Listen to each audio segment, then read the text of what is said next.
আজকে আবারও একটা নতুন রেসিপি নিয়ে চলে এলাম প্রতিমার রান্নাঘরে।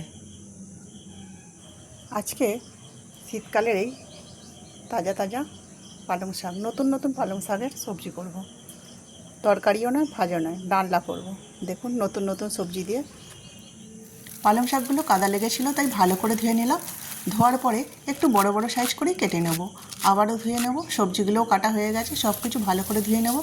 এদিকে কড়াইতে আমি অল্প জল দিয়ে পালং শাকটা ভাপিয়ে নেব। পালং শাক ভাপানো হয়ে গেছে, এবার একটু ঠান্ডা জল দিয়ে দেবো। এদিকে কড়াই বসিয়ে দিয়েছি, কড়াইতে সর্ষের তেল দিলাম। কয়েকটা বড়ি লাল লাল করে ভেজে নেব।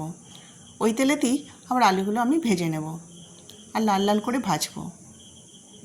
এদিকে পালং শাক ঠান্ডা হয়ে গেছে, পালং শাকটা একটা পেস্ট তৈরি করে নেব। দেখুন কতটা সুন্দর লাগছে, একদম সবুজ। বাকি সবজিগুলো ভেজে নেব।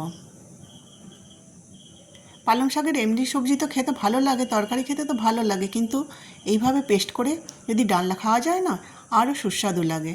আপনারা চাইলে এইভাবে রান্না করে একবার খেতেও পারেন। পেঁয়াজটা ভাজা হয়ে গেছে, আমি কাঁচা লঙ্কা শুকনো লঙ্কার ফোড়নটা দিয়েছিলাম। পেঁয়াজটা ভাজা হয়ে গেছে লাল লাল করে, টমেটোটাও ভাজা হয়ে গেছে। এবার একটু আদা দিয়ে দেব, আর জিরে গুঁড়ো, ধনে গুঁড়ো আর হলুদ দিলাম। খুব বেশি মশলার প্রয়োজন লাগে না, আর খুব বেশি তেলেরও এটা দরকার লাগে না। ভেজে রাখা বড়িটাও দিয়ে দিলাম। পেস্ট করে রাখা পালং শাকটা দিয়ে ভালো করে নাড়াচাড়া করে বাটি ধোয়া জলটা এবার দিয়ে দেব।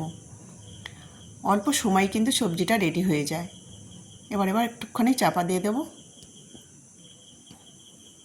অল্প সময় কিন্তু সবজিটা দেখুন রেডি হয়ে গেল। একটু এলাচ বাটা ও ঘি দিয়ে নামিয়ে নেব, আর গরম গরম পরিবেশন করব।